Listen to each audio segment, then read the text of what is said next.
La mesa dominical parecía lo suficientemente ordinaria como para aparentar paz. Había cazuelas de guisos humeantes, una bandeja de cordero asado que había preparado antes del amanecer y el familiar tintineo de cubiertos que solía mantener nuestras pequeñas tormentas a raya. Mis hijos se apoyaban en la costumbre, sirviéndose pan y agua con limón, fingiendo que la semana no se había quebrado a nuestro alrededor. Observaba sus hombros relajarse, memorizando el ritmo de sus respiraciones, los últimos segundos de una vida que terminaba sin importar si yo la nombraba o no. Cuando Ramón anunció su plan de vender la finca, lo hizo con el tono de alguien que narra una nueva temporada y no un final. Describió un futuro que no contenía el olivar, el ganado, ni la tierra bajo nuestras uñas. Habló de comodidades, piscinas con cloro y las risas de otros niños que aún no conocían nuestras cercas. Mis hijos se congelaron a mitad de bocado, el pan sostenido como una reliquia. La mesa perdió su temperatura. Un pájaro se estrelló contra la ventana y cayó al alféizar, aturdido pero no muerto, y el sonido atravesó la pretensión de normalidad. Me levanté sin prisa, como si simplemente fuera a buscar más sal. La carpeta junto al aparador me había seguido toda la semana como un animal paciente. Había ensayado el movimiento de mi mano encontrándola. Coloqué el sobre junto a su plato donde no podía confundirlo con una servilleta. El papel se había calentado en mi palma, pero el futuro dentro de él llevaba meses enfriándose.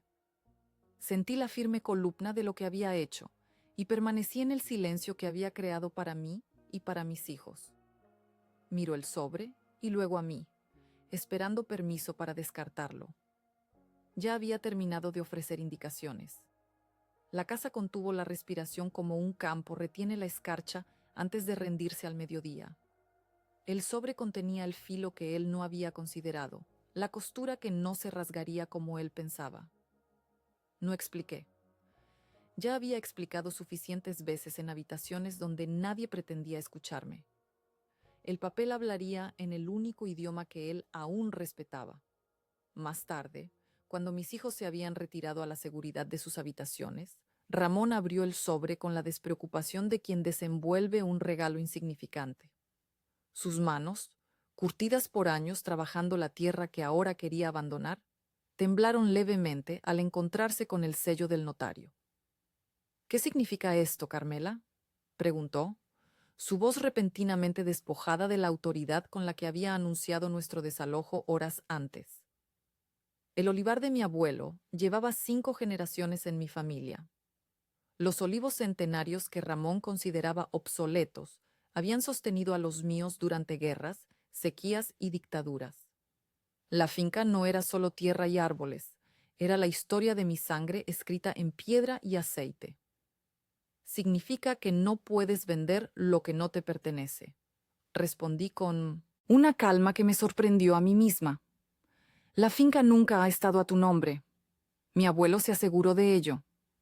Las paredes de nuestra cocina, encaladas cada primavera por mis propias manos, habían escuchado promesas y peleas durante los 20 años de nuestro matrimonio. Habían absorbido el aroma de aceitunas prensadas y el llanto de niños recién nacidos. Ahora presenciaban el momento en que decidí que no serían derribadas por un capricho ni por la sonrisa de la mujer de Valencia, que esperaba a mi marido en un apartamento frente al mar. Consulté con un abogado, continuó Ramón, intentando reconstruir su seguridad. La ley está de mi lado. Todo lo adquirido durante el matrimonio. La finca no fue adquirida durante nuestro matrimonio, le interrumpí. Lee el testamento. Mi abuelo dejó estipulado que la propiedad pasaría directamente a su nieta, no a su yerno ni a su nieto político. Las escrituras están a mi nombre desde antes de conocerte. El silencio que siguió fue tan denso como el aceite que producíamos, espeso y amargo. A través de la ventana, las luces del pueblo de Jaén parpadeaban en la distancia. Algún día, nuestros hijos heredarían esas vistas junto con cada olivo y cada piedra del camino. Siempre supe que eras terca, Carmela, dijo finalmente Ramón, dejando los documentos sobre la mesa. Pero esto es mezquino. Piensa en el dinero, en lo que podríamos hacer, en el futuro de los niños. Estoy pensando en su futuro, respondí. En que sepan que algunas cosas no tienen precio, que no todo se compra y se vende como si fuera ganado en la feria. Ramón se levantó de la mesa, sus hombros curvados bajo el peso de la derrota que no había anticipado. Salió al patio donde los perros dormitaban, ajenos a nuestras batallas humanas. Sabía que iría al bar del pueblo, que contaría una versión torcida de nuestra historia, que se presentaría como víctima de una esposa ingrata. Los hombres le darían palmadas en la espalda y le ofrecerían copas de consuelo, pero las mujeres sabrían la verdad sin que yo tuviera que decirla.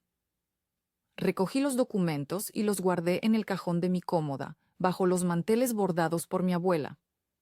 El sobre había cumplido su propósito. Había detenido un desastre. Ahora quedaba reconstruir lo que pudiera salvarse, si es que algo merecía ser salvado, además de la tierra y el futuro de mis hijos. Esa noche, mientras Ramón no regresaba, me senté en el porche y observé las estrellas sobre el olivar.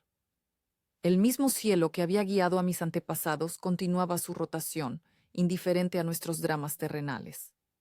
Las cigarras cantaban en los árboles, y el viento movía las hojas plateadas de los olivos como si susurraran secretos antiguos. En ese momento, supe que había hecho lo correcto. La tierra permanecería, como siempre lo había hecho, más allá de nuestros efímeros conflictos humanos. A la mañana siguiente, tendría que explicarles a mis hijos por qué su padre había dormido fuera, por qué no nos mudaríamos a la ciudad, por qué la finca seguiría siendo nuestro hogar a pesar de las tormentas. Pero por esa noche me permití simplemente existir en el espacio que había reclamado como mío, respirando el aire cargado con el aroma de la tierra que ningún papel podría arrebatarme. Dentro del sobre había colocado copias certificadas de una escritura que llevaba el nombre de mi abuelo y luego solo el mío. Años atrás, cuando don Alfonso sintió que sus fuerzas menguaban, hizo lo que él llamaba una última corrección. La finca había llegado a mí como propiedad separada, documentada con la cuidadosa caligrafía de un notario de Jaén y el sello de una provincia que aún creía que la tinta significaba algo. Durante mucho tiempo, traté esa escritura como un secreto que nunca necesitaría usar. Luego aprendí lo que significaba necesitar. Debajo de la escritura estaba un aviso registrado del registro de la propiedad, una anotación preventiva adjunta a nuestra parcela que detendría cualquier intento de venta antes de que pudiera concretarse.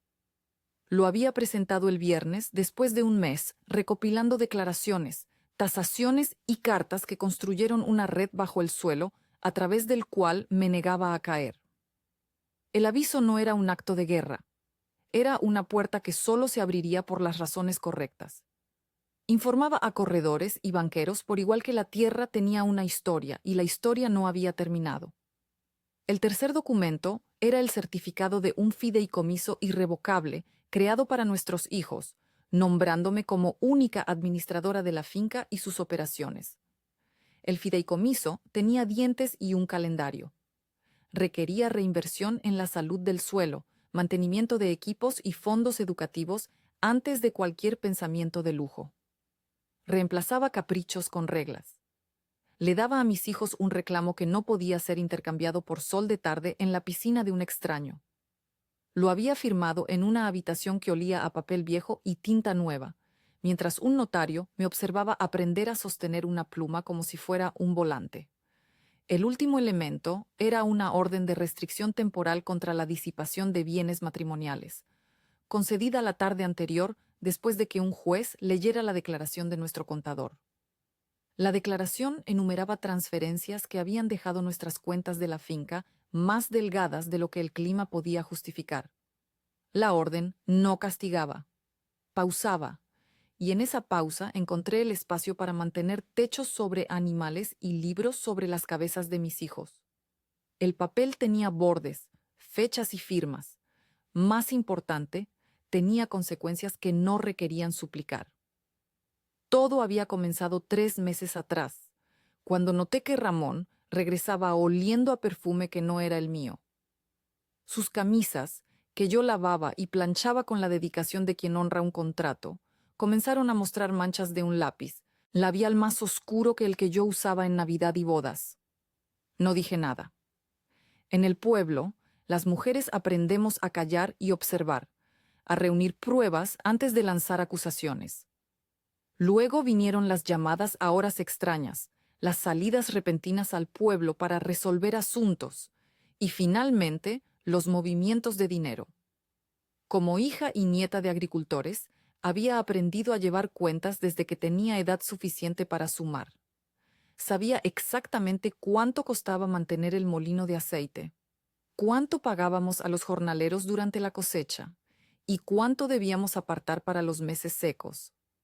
Cuando los números comenzaron a no cuadrar, no necesité que nadie me explicara la aritmética del engaño. Consulté primero con doña Mercedes, la viuda del notario, quien me recibió en su casa de balcones floridos cerca de la plaza. Sobre una mesa de nogal, que había presenciado más secretos que un confesionario, extendió las escrituras originales que su difunto marido había preparado. «Tu abuelo era un hombre prudente, Carmela», dijo mientras servía café en tazas tan finas que la luz atravesaba la porcelana. «Cuando casó a tu madre con aquel forastero de Córdoba, ya había visto suficiente mundo para tomar precauciones. Aquella tarde aprendí que la tierra que pisaba cada día no solo era mi herencia, sino mi derecho exclusivo. El olivar, la casa solariega con sus techos de vigas centenarias, el molino de piedra que convertía aceitunas en oro verde, todo había sido protegido por mi abuelo con la precisión de quien conoce la fragilidad de la confianza humana. Con las escrituras en mano, visité a don Emilio, un abogado de pelo cano cuya oficina olía a tabaco y códigos legales. Me explicó con paciente detalle cómo proteger lo que ya era mío, cómo blindar el futuro de mis hijos contra las consecuencias de un matrimonio que se deshilachaba como un tapiz antiguo expuesto demasiado tiempo al sol. «No es solo la tierra, Carmela», me advirtió mientras redactaba los documentos del fideicomiso. «Es el legado. Si tu marido vende, ese dinero se esfumará como niebla en agosto y tus hijos heredarán solamente arrepentimientos». Mientras firmaba cada papel, pensaba en mi hijo Miguel, que a sus 15 años ya conocía los secretos de podar los olivos para maximizar la cosecha. En Lucía, mi hija de 12, que podía distinguir las variedades de aceituna con los ojos cerrados, solo por su aroma. No permitiría que crecieran en un piso de ciudad, desconectados de sus raíces, de la sabiduría que se transmitía no solo a través de palabras, sino del trabajo diario con la tierra. El juez Mendoza, un hombre austero que había conocido a mi abuelo, revisó la documentación en su despacho del juzgado de Jaén. Sus dedos, manchados por décadas de tinta legal, pasaban las páginas con la reverencia que otros reservan para textos sagrados. «Tu marido ha estado vaciando las cuentas», afirmó, no preguntó. «Conozco el patrón. Comienza con pequeñas cantidades, luego se vuelve más audaz». Cuando mostró los registros bancarios que había solicitado, vi la evidencia en blanco y negro. Transferencias a una cuenta en Valencia. Retiros en efectivo que coincidían con sus viajes de negocios. La compra de un coche que nunca había visto aparcar frente a nuestra casa. «La orden de restricción detendrá la hemorragia», continuó el juez. «Pero debes prepararte, Carmela. Estos asuntos rara vez terminan con un apretón de manos y buenos deseos». Esa noche, regresé a la finca con mi carpeta llena de protecciones legales. Mientras conducía por el camino de tierra flanqueado por olivos plateados, reflexioné sobre las generaciones de mujeres que habían sobrevivido en esta misma tierra. Mi bisabuela, que mantuvo la finca durante la guerra civil mientras los hombres luchaban y morían. Mi abuela, que expandió los olivares durante los años de hambre de la posguerra. Mi madre, que modernizó el molino cuando otros vendían sus propiedades a corporaciones extranjeras. Yo sería un eslabón más en esa cadena de resistencia y adaptación. No por orgullo, no por terquedad, sino porque entendía lo que Ramón no podía ver, que la tierra no era solo un activo para vender cuando aparecía una oferta tentadora. Era un compromiso con el pasado y una promesa al futuro. Al llegar a casa, guardé los documentos en el sobre que más tarde colocaría junto a su plato. Los niños estaban en sus habitaciones, haciendo deberes o quizás escuchando las discusiones amortiguadas que habían reemplazado nuestras conversaciones. Ramón estaba en el pueblo, probablemente planeando cómo anunciar la venta que creía inevitable. Me senté en la cocina, bajo la luz amarillenta que había iluminado cenas familiares durante décadas, y esperé. Esperé con la paciencia que solo da la certeza, con la calma de quien ha plantado el último olivo en una hilera y sabe que el tiempo hará el resto. Ramón revisó los papeles como un hombre que inspecciona instrucciones para una máquina que imaginaba ya conocer. Pasó de la escritura al aviso, del fideicomiso a la orden, y luego de vuelta, buscando la laguna legal que pudiera deshacerlos. La habitación medía su silencio en tenedores contra la cerámica. Mis hijos observaban sin parpadear, aprendiendo más sobre derecho inmobiliario en esa mesa que cualquier clase que hubieran planeado enseñarles. El pájaro en el alféizar se levantó y se estremeció hacia el olivo, dejando una leve marca en el cristal como un pulgar. Expliqué en términos sencillos lo que los papeles hacían y lo que no hacían. No levanté la voz. No pedí reconocimiento. Declaré que la finca no podía ser listada, mostrada, comprometida o vendida. Afirmé que las operaciones continuarían según lo programado, que la nómina se pagaría el jueves, que el pienso llegaría el martes y que el herrador vendría antes del fin de semana. Afirmé que la semana de los niños no sería interrumpida por camiones de mudanza o embalajes tensos. Le di a la logística la dignidad de la certeza, porque la certeza había sido la primera víctima de sus reinvenciones. Abandonó la mesa no porque se le hubiera dicho, sino porque el futuro que había ensayado ya no encajaba en el marco de la puerta. Salió a la veranda y llamó al banquero que consideraba un amigo. El banquero confirmó lo que el registro ya había hecho público. Escuché la cadencia de incredulidad convertirse en el monótono de instrucciones recibidas. Más tarde, llamaría a un agente inmobiliario que no devolvería su mensaje porque el número de parcela había aprendido a decir no por sí solo. «No puedes hacer esto, Carmela», dijo cuando regresó a la cocina, donde yo lavaba los platos como si fuera un domingo cualquiera. Su voz oscilaba entre la rabia y algo que casi parecía admiración. «Hemos estado casados 20 años. Todo lo que tenemos lo construimos juntos». «No, Ramón», respondí sin levantar la vista del agua jabonosa donde mis manos trabajaban con la memoria muscular de miles de comidas. «Tú llegaste a una finca ya construida. Mi familia lleva aquí desde antes de que tus abuelos nacieran». Miguel entró en la cocina, su cuerpo de adolescente ocupando el espacio con la incomodidad de quien no sabe si debe intervenir en una pelea de adultos. A sus 15 años, ya tenía la altura de su padre y algo de su terquedad, pero los ojos eran los míos, oscuros y cautos. «¿Vamos a seguir viviendo aquí, mamá?», preguntó, ignorando deliberadamente a su padre, un pequeño acto de rebelión que no pasó desapercibido para ninguno de nosotros. «Sí, hijo», contesté, secándome las manos en el delantal bordado que había sido de mi madre. «Esta es nuestra casa. Nadie puede echarnos de ella». Ramón golpeó la mesa con el puño, haciendo temblar los vasos que acababa de lavar. En otros tiempos, ese gesto habría bastado para silenciarme, para hacerme retroceder hacia la sumisión que él confundía con armonía matrimonial. Pero esos tiempos habían quedado atrás, enterrados bajo capas de decepciones acumuladas como sedimentos. «Tienes que ser razonable», exclamó. «La oferta es excelente. Podríamos comprar un piso en Valencia, cerca de buenos colegios. Los niños tendrían oportunidades que aquí nunca». «Los niños tienen aquí todo lo que necesitan», le interrumpí, incluido el respeto por lo que sus antepasados construyeron. ¿Qué lección les estarías dando si vendemos la tierra por un capricho? Miguel se apoyó contra la encimera, cruzando los brazos en un gesto defensivo que me recordó dolorosamente a mi padre. Lucía apareció en el umbral.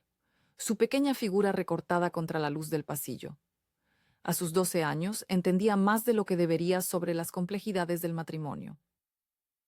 ¿Es por esa mujer, papá?, preguntó con una voz tan clara que pareció cortar el aire de la cocina. La del coche rojo que te recoge en la gasolinera del pueblo. El silencio que siguió fue tan espeso que podría haberse cortado con uno de los cuchillos que acababa de secar. Ramón palideció bajo su piel curtida por el sol. Miró a nuestra hija como si fuera una desconocida. Luego a mí, buscando alguna señal de que yo había orquestado esta confrontación. Pero la sorpresa en mi rostro era genuina. Los niños siempre saben más de lo que les decimos, ven más de lo que creemos. No hables de lo que no entiendes, Lucía, respondió finalmente, su voz desprovista de la autoridad que solía impregnarla. Entiendo que quieres que nos vayamos para poder estar con ella, continuó la niña con la implacable honestidad de la infancia. Todo el pueblo lo sabe. Carmina, la del estanco, me dio caramelos gratis la semana pasada. Me miró como si fuera huérfana. Ramón tomó su chaqueta del respaldo de la silla y se dirigió hacia la puerta. Esto no ha terminado, murmuró, más como una promesa a sí mismo que como una amenaza hacia nosotros. Hablaré con otro abogado. Debe haber alguna manera. La puerta se cerró tras él, con un golpe que hizo vibrar los cristales de las ventanas. Oímos el motor de su camioneta encenderse y luego el sonido de grava bajo las ruedas mientras se alejaba, probablemente hacia el bar del pueblo donde ahogaría su frustración en copas de anís y relatos distorsionados de injusticia conyugal. Lucía se acercó a mí y apoyó su cabeza contra mi estómago, un gesto que no hacía desde que era pequeña. Miguel se unió a nosotras, formando un círculo protector en medio de la cocina que de repente parecía más grande sin la presencia de Ramón. ¿Desde cuándo sabes lo de esa mujer?, pregunté suavemente, acariciando el cabello de mi hija. Desde Navidad, respondió Miguel en su lugar. Vino a la fiesta del pueblo. Él creía que no nos dábamos cuenta cómo la miraba. Es de Valencia, trabaja en una inmobiliaria. Creo que así se conocieron. La pieza final del rompecabezas encajó en su lugar. No era solo una aventura, era un plan completo para reinventarse, para deshacerse de la vida que consideraba una carga y comenzar de nuevo en la costa, con una mujer urbana y sofisticada que no olía a aceitunas y tierra. Esa noche, después de asegurarme de que los niños estaban dormidos, recorrí la casa cerrando con llave puertas y ventanas que raramente habíamos asegurado. La finca siempre había sido un lugar abierto, donde los vecinos entraban sin anunciarse para dejar cestas de tomates o pedir prestadas herramientas. Pero esa noche sentí la necesidad de crear fronteras físicas que reflejaran las nuevas fronteras legales que había establecido. En nuestra habitación, ahora solo mía, guardé los documentos en el cajón superior de la cómoda, bajo el rosario de mi abuela y las cartas que mi madre me había escrito cuando me casé. Símbolos de una continuidad femenina que ahora me daba fuerzas. Me senté en el borde de la cama que había compartido con Ramón durante 2 décadas y dejé que las lágrimas, contenidas todo el día, fluyeran libremente. No lloraba por el matrimonio perdido. Esa pérdida había sido gradual, como una erosión lenta que finalmente hace caer un acantilado. Lloraba por mis hijos, que habían tenido que crecer demasiado rápido. Por mí misma, que había tardado demasiado en actuar. Y sí, incluso por Ramón, que había confundido el deseo de novedad con la promesa de felicidad. A medianoche, cuando la casa crujía con los sonidos familiares de madera antigua asentándose, escuché el regreso de la camioneta. El motor se apagó, pero ninguna puerta se abrió. Desde la ventana, vi a Ramón sentado tras el volante, inmóvil, quizás contemplando la casa que ya no controlaba, tal vez calculando sus próximos movimientos.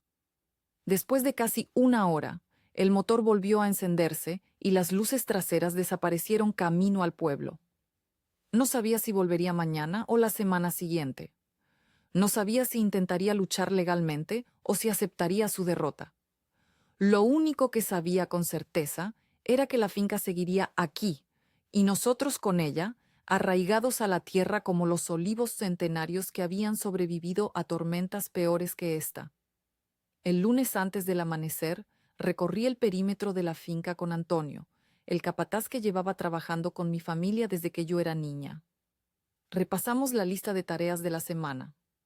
Las ovejas a punto de parir fueron trasladadas al pasto bajo, y el pestillo roto del cobertizo de herramientas finalmente recibió el reemplazo que se le había prometido. Firmé el albarán de entrega de los bloques minerales y me aseguré de que la factura coincidiera con el pedido. La rutina se sentía como una palanca, y cada pequeño movimiento correcto inclinaba el día lejos de la crisis. Los perros corrían por delante y revisaban las esquinas como si entendieran la necesidad de verificar los límites. «Doña Carmela», dijo Antonio mientras ajustaba su boina gastada, «los hombres preguntan si habrá cambios. Ya sabe cómo corren los rumores en el pueblo». Le miré, agradecida por su discreción. Antonio probablemente sabía más sobre el asunto de Ramón que yo misma, pero su lealtad a la tierra y a la familia que la cuidaba superaba cualquier chisme. «Diles que no hay cambios, Antonio. La finca sigue funcionando como siempre. La aceituna se recogerá, el aceite se prensará y los jornales se pagarán puntualmente». Asintió, satisfecho con una respuesta que podía transmitir sin adornos. A veces pienso que las personas del campo valoramos la simplicidad no por falta de profundidad, sino porque hemos aprendido que las verdades importantes no necesitan muchas palabras para sostenerse. En el banco, la cuenta del fideicomiso reflejaba el calendario de transferencias que había establecido, las porciones automáticas que abastecerían los fondos universitarios y las reservas de mantenimiento antes de que cualquier gasto discrecional viera la luz del día.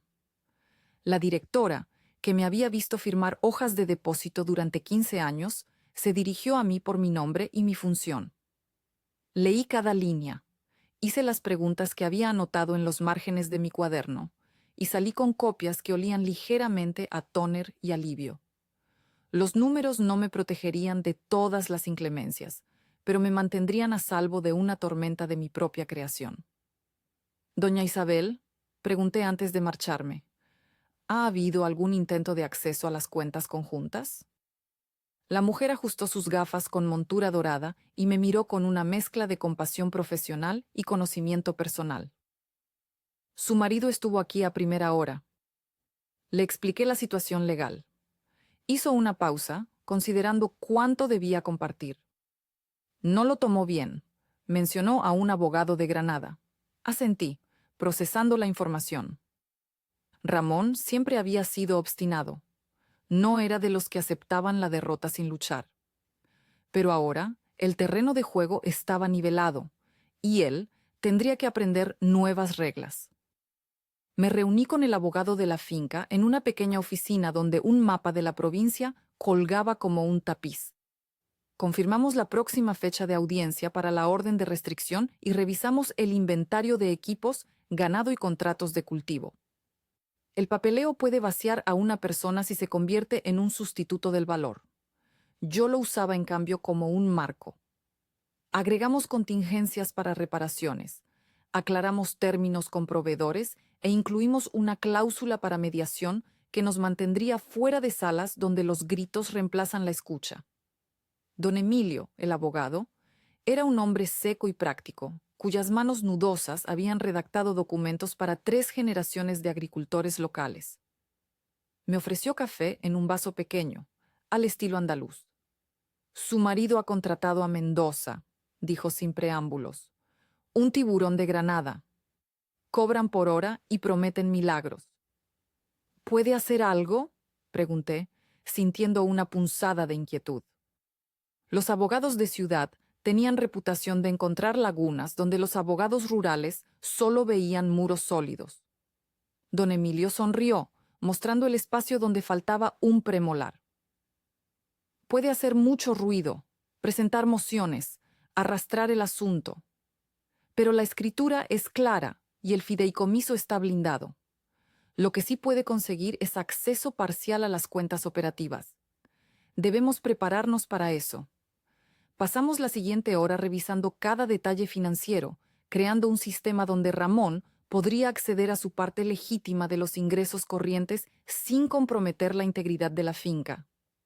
No era mi intención castigarlo económicamente, solo proteger lo que no era suyo para vender. Al regresar a casa, cambié las cerraduras de la oficina y trasladé el gabinete de llaves a la despensa, donde solo nosotros tres podríamos alcanzarlo. Llamé al consejero escolar y programé una reunión para mis hijos, no para diagnosticarlos, sino para ofrecerles un lugar donde pudieran dejar lo que no querían dejar frente a mí. Miguel se había vuelto taciturno, pasando horas en los olivares realizando podas que nadie le había pedido. Lucía alternaba entre una madurez inquietante y arrebatos de llanto que me recordaban dolorosamente que seguía siendo una niña. Esa tarde, mientras revisaba las cuentas en la oficina con su nueva cerradura, escuché el ruido familiar de la camioneta de Ramón en el camino de entrada. Las piedras crujieron bajo los neumáticos y el motor tosió antes de apagarse. Era el sonido de 2 décadas regresando a reclamar su lugar. Me encontró en el patio, donde colgaba sábanas recién lavadas que se hinchaban como velas en la brisa de la tarde.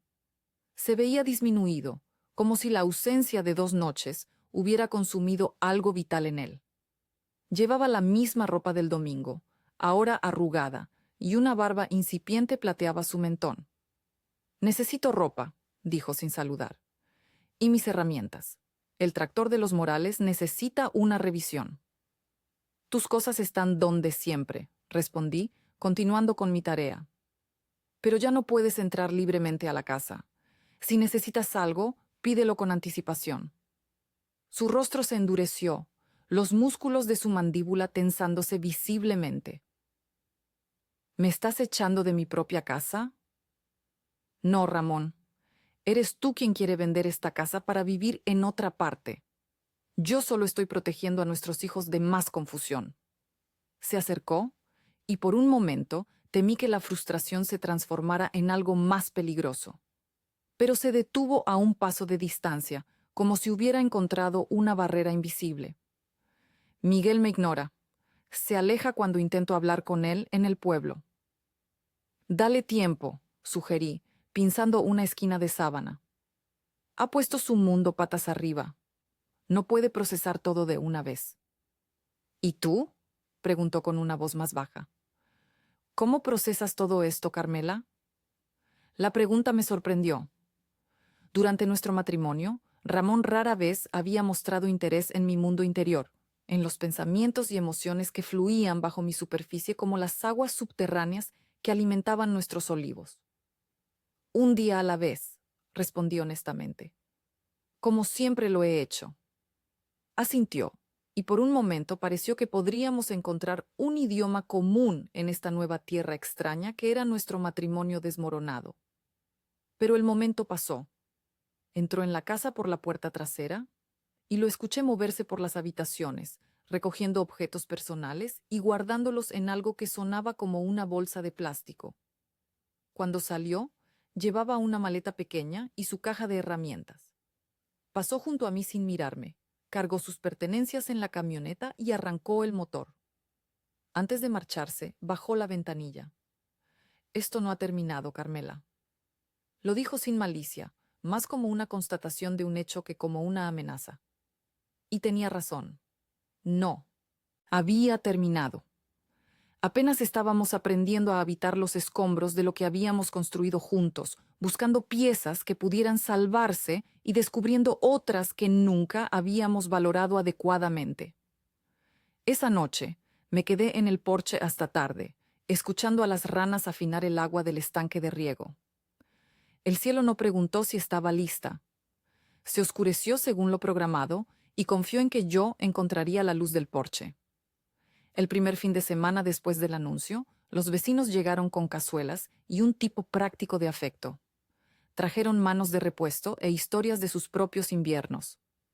Reconstruimos la puerta del corral que se había combado durante un año y esparcimos grava donde el tractor había convertido la tierra en sopa.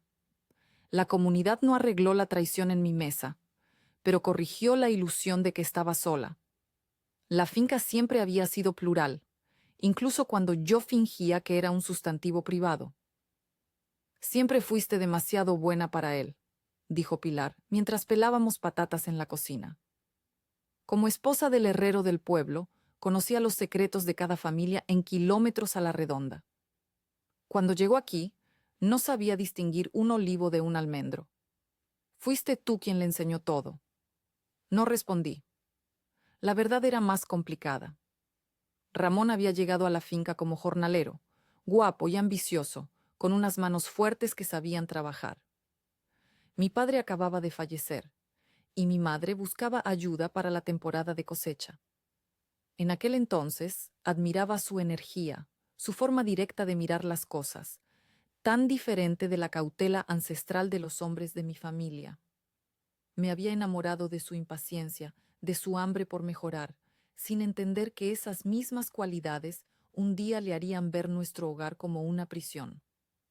Paco, el marido de Pilar, y otros hombres del pueblo pasaron el día reparando cercas y limpiando acequias. Trabajaban con la eficiencia silenciosa de quienes entienden que el mejor consuelo a veces viene en forma de problemas prácticos resueltos. Para el atardecer, la finca parecía más ordenada, más preparada para enfrentar el futuro sin un hombre que ya no quería ser su guardián. Llevé a los niños al estanque de riego con toallas y la promesa de que el barro acumulado no los hundiría. Colocamos sillas plegables y leímos capítulos de diferentes libros mientras las libélulas patrullaban la superficie. No pidieron el tipo de piscina que él había usado como emblema de una vida lejos de aquí. Pidieron seguridad, espacio y un calendario que tuviera sentido. Podía ofrecerles eso sin deudas. Más tarde, instalamos un tanque de inmersión junto al porche trasero, un círculo de galvanizado desafiante que los mantenía frescos durante las olas de calor y les enseñaba la diferencia entre lujo y comodidad. Miguel, que había permanecido distante desde la partida de su padre, se animó cuando le pedí ayuda para instalar el tanque. Sus manos, ya tan parecidas a las de Ramón en su juventud, trabajaron con precisión ajustando las tuberías. Mientras mezclábamos cemento para la base, habló por primera vez de lo que sentía. Pensé que lo odiaba, dijo en voz baja, presionando la paleta contra la mezcla gris. Pero no es odio. Es como si una parte de mí hubiera desaparecido, como cuando podas un árbol y al principio parece equivocado, pero sabes que es necesario para que crezca mejor. Lo abracé entonces, sintiendo sus hombros tensarse y luego rendirse al contacto. Mi hijo se estaba convirtiendo en un hombre en medio de esta tormenta, aprendiendo lecciones que habría preferido no tuviera que aprender tan joven. Lucía procesaba las cosas de manera diferente. Durante la semana se había apegado a su rutina escolar con una determinación casi feroz, trayendo a casa notas perfectas, como si el orden académico pudiera compensar el caos doméstico. Pero en las noches la escuchaba llorar suavemente en su habitación. Cuando le pregunté si quería hablar sobre ello, negó con la cabeza. No estoy llorando por papá, explicó con una franqueza que me sorprendió. Estoy llorando por ti, por todas las noches que debiste haber llorado, y no te escuché. Esas palabras me rompieron y me reconstruyeron en un solo momento. No entendía cuánto habían visto mis hijos, cuánto habían absorbido de nuestro matrimonio agonizante, mientras yo creía protegerlos con silencios y sonrisas forzadas. En el papel, el fideicomiso comenzó a comportarse como un motor silencioso. Pequeñas ganancias se reciclaban en compost y cercas. Agregamos una partida para prácticas, y mi hija se inscribió en un curso de asistente veterinario que pondría su hombro al trabajo de una nueva manera. Miguel aprendió a soldar con una paciencia que lo sorprendió. Estaban desarrollando músculos que importarían si decidían quedarse o no, del tipo que enseñan a una persona cómo se siente un problema resuelto bajo las palmas. El abogado de Ramón envió una carta formal solicitando la disolución del fideicomiso, argumentando que había sido establecido bajo coacción y sin conocimiento previo. Don Emilio la respondió con una contraoferta. Ramón recibiría una parte justa de los ingresos de la finca, pero la propiedad permanecería intacta. Comenzaron las negociaciones, lentas y tensas como un baile entre desconocidos. Ramón se instaló en una habitación alquilada sobre el taller mecánico del pueblo. Continuó trabajando como siempre, revisando tractores y bombas de irrigación para los agricultores locales, evitándome cuando nos cruzábamos en el ayuntamiento o la cooperativa. Su novia valenciana, según los rumores del pueblo, venía los fines de semana y se hospedaba en un hotel en Jaén. La habían visto comprar ropa en el mercado del pueblo, intentando encajar en un lugar donde era vista como una intrusa. Llegaron noticias de que la novia no había sido informada sobre las matemáticas del ganado o la liquidez de una tierra vinculada a un fideicomiso. La postura de Ramón cambió de certeza a negociación, luego a ausencia. No regresó para hacer inventario de lo que ya no podía ser tomado. La orden se extendió, las audiencias procedieron, y con cada fecha en el expediente aprendí a sentarme en una silla y dejar que un juez hiciera la parte del trabajo que pertenece a un estrado y no a una cocina. Una tarde, mientras revisaba facturas en la oficina, escuché el familiar ruido de la camioneta de Ramón. No entró en la casa, sino que se dirigió directamente a los olivares. Desde la ventana lo vi caminar entre los árboles, tocando ocasionalmente un tronco o una rama como quien visita un cementerio familiar. Había algo en su postura, una rendición que no había mostrado antes. Me encontré deseando poder ofrecerle algún consuelo, antes de recordarme a mí misma que ese ya no era mi papel. Esa noche, después de acostar a los niños, recibí una llamada telefónica. La voz de Ramón sonaba cansada, desprovista de la ira o la frustración de nuestros últimos encuentros. «He estado pensando, Carmela», dijo sin preámbulos. «Quizás haya una manera de resolver esto que no implique a más abogados». Escuché su propuesta. Renunciaría a cualquier reclamo sobre la finca a cambio de una liquidación única que le permitiría comenzar de nuevo en Valencia. Quería visitar a los niños regularmente, pero entendía que su hogar estaba en la tierra que habían conocido toda su vida. «¿Qué cambió?», pregunté, recordando sus amenazas y su determinación de pelear hasta el final. Hubo una pausa, y cuando habló de nuevo, su voz tenía una cualidad que hacía tiempo no escuchaba: honestidad. «Me di cuenta de que estaba luchando contra algo que no puedo vencer», respondió. «No es solo la tierra o los papeles, es todo esto, la historia, las raíces. Cuando caminé hoy entre los olivos que podamos juntos hace años, entendí que este lugar nunca fue realmente mío para vender. No prometí nada esa noche, pero acordamos una reunión con ambos abogados presentes. Era un comienzo, no de reconciliación, sino de resolución. Un camino hacia adelante que no requería demoler todo lo que habíamos construido. Esa noche dormí profundamente por primera vez en meses, sin sueños que recordara al despertar. La tormenta no había pasado completamente, pero podía sentir que la presión barométrica estaba cambiando. Mañana sería otro día de trabajo. Olivos para inspeccionar, facturas para pagar, niños para consolar. Pero ahora había un horizonte visible, no solo nubes ominosas.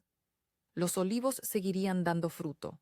Los niños seguirían creciendo, y yo seguiría aprendiendo a ser no solo la guardiana de esta tierra, sino su dueña completa, en nombre propio, y no como extensión de un marido o un padre. El camino sería difícil, pero la tierra bajo mis pies era sólida y conocida. Esa certeza me sostuvo mientras el viento nocturno movía las ramas fuera de mi ventana, susurrando secretos que solo los árboles centenarios conocen. Meses después, la mesa se veía como ella misma otra vez, pero podía sentir la diferencia como una cicatriz cambia el clima en una rodilla. Los niños ponían los lugares sin contar quién podría no llenarlos. El pan se rompía fácilmente. Las costillas fueron reemplazadas por un asado que mi hija había sazonado mientras hacía preguntas a su hermano sobre términos de soldadura. El perro yacía bajo mi silla en una postura que se leía como fuera de servicio. Lo ordinario había regresado, no como una repetición de lo que era, sino como un ritmo que habíamos compuesto a partir de lo que quedaba. «Pásame la sal, mamá», pidió Lucía, y en ese simple intercambio sentí la normalidad que tanto habíamos anhelado. Ya no hablábamos en voz baja, como si temiéramos despertar a un enfermo. La casa había recuperado su voz natural. Desde el acuerdo con Ramón, habíamos establecido una nueva rutina. Él venía los domingos por la tarde para llevar a los niños al pueblo, donde compartían helados en la plaza o veían películas en el pequeño cine que abría solo los fines de semana. Al principio, estas visitas estaban cargadas de tensión y silencios incómodos. Con el tiempo, todos habíamos aprendido a habitar este nuevo arreglo. No era perfecto, pero funcionaba. La semana anterior, Ramón había asistido a la exhibición escolar donde Lucía presentó su proyecto sobre la anatomía de los olivos. Lo vi sentado en la última fila del salón de actos, aplaudiendo con orgullo genuino cuando ella explicó el proceso de fotosíntesis con una precisión que sorprendió incluso a su profesora de ciencias. Nuestras miradas se cruzaron brevemente, y hubo en ese momento un reconocimiento compartido. Lo que habíamos hecho bien en nuestro matrimonio fallido estaba de pie sobre ese escenario, sosteniendo un cartel con dibujos detallados de hojas y raíces. Caminé por el perímetro después del almuerzo y toqué los postes como si los bendijera. El huerto había dado frutos generosamente, y los terneros se mantenían a la sombra en un montón bien educado. El papeleo descansaba en un cajón cerrado en lugar de una carpeta junto a la puerta. Había aprendido a respetarlo sin vivir dentro de él. Los estados del fideicomiso llegaban mensualmente y los leía con el mismo enfoque que daba a los pronósticos del tiempo y las notas veterinarias. Los números ya no eran una amenaza o un misterio. Eran herramientas que podía llevar sin magullarme. Don Emilio había cumplido su palabra. El acuerdo final reconocía la propiedad separada de la finca, pero compensaba justamente a Ramón por las mejoras realizadas durante nuestro matrimonio. El fideicomiso para los niños permanecía intacto, asegurando que su herencia estaría protegida independientemente de qué nuevas familias pudiéramos formar en el futuro. Ramón recibió una suma que le permitió comprar un pequeño taller en Valencia, donde ahora vivía permanentemente con Carmen, la mujer del coche rojo. Miguel había cumplido 16 años la semana anterior. Como regalo, le entregué las llaves del tractor viejo que Ramón solía conducir.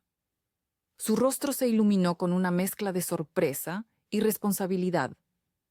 Ese mismo día, pidió revisar los libros contables de la finca, interesado en entender cómo funcionaban los números que sostenían nuestra vida. «Quiero estudiar agronomía en Granada», me confesó mientras compartíamos un café en el porche, un nuevo ritual entre nosotros. «Pero quiero volver después. Hay cosas que podríamos mejorar aquí, técnicas de cultivo que reducirían el agua y aumentarían el rendimiento». Mi corazón se expandió con un orgullo tan intenso que casi dolía.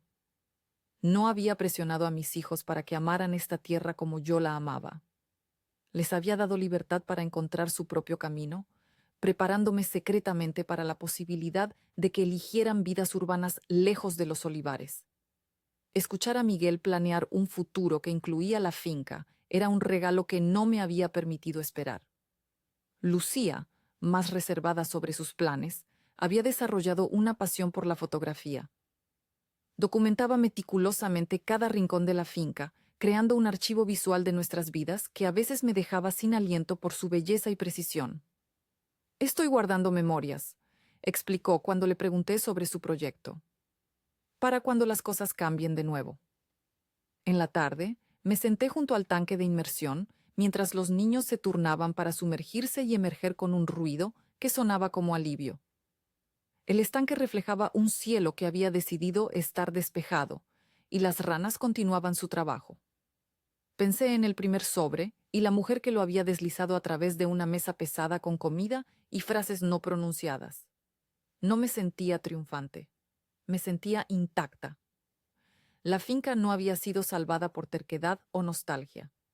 Había sido mantenida porque era un lugar que convertía el esfuerzo en refugio, y porque mis hijos habían necesitado ver que una vida podía negarse a ser vendida para resolver un problema que la disciplina podía solucionar. Me puse de pie, recogí las toallas y llamé a mi familia sin levantar la voz. La casa nos recibió como si nunca la hubiéramos dejado, y de alguna manera no lo habíamos hecho. La puerta se cerró. La cerradura hizo clic y la tierra a nuestro alrededor siguió respirando según lo programado. Esa noche, después de que los niños se retiraran a sus habitaciones, permanecí en el porche contemplando las estrellas que parpadeaban sobre el olivar como habían hecho durante siglos antes de que cualquiera de nosotros respirara este aire. La brisa traía el aroma de jazmín del jardín trasero, mezclado con el omnipresente perfume de los olivos que marcaba las estaciones de nuestras vidas. El teléfono sonó, sobresaltándome. Era María, mi prima, de Córdoba, llamando para confirmar su visita del próximo fin de semana. Mientras hablábamos de preparativos y comidas familiares, me di cuenta de cuánto había cambiado mi voz en estos meses. Ya no hablaba desde un lugar de contención, midiendo cada palabra por miedo a provocar tormentas. Había recuperado el tono que tenía de joven, antes de aprender a hacer mi cuerpo y mis pensamientos más pequeños para acomodar la presencia expansiva de un marido. «Pareces bien, Carmela», dijo María antes de colgar. No era una pregunta, sino una observación. «Lo estoy», respondí, sorprendida por la simple verdad de esas palabras. Cuando finalmente me fui a la cama, pasé por las habitaciones de mis hijos.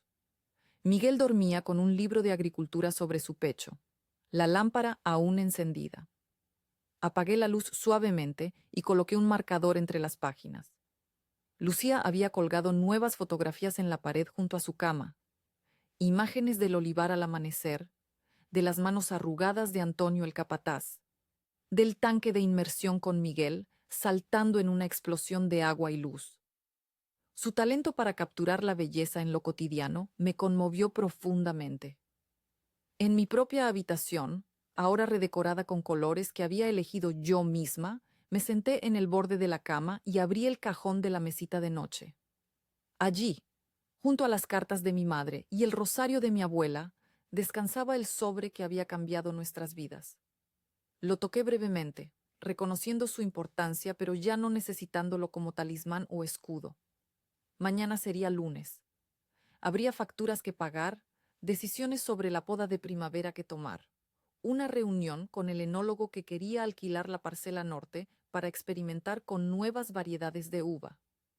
La vida seguía con su ritmo de tareas y pequeñas crisis, pero ahora las enfrentaba no como obstáculos a superar, sino como el tejido mismo de una existencia que había elegido conscientemente. La finca no era una prisión ni un campo de batalla. Era un hogar, un legado, un futuro posible entre muchos.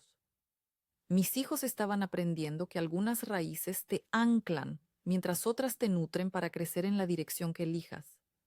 Y yo estaba aprendiendo que la fortaleza no siempre viene de resistir el cambio, sino a veces de guiarlo hacia donde debe ir. Mientras el sueño me alcanzaba, escuché el viento entre los olivos centenarios.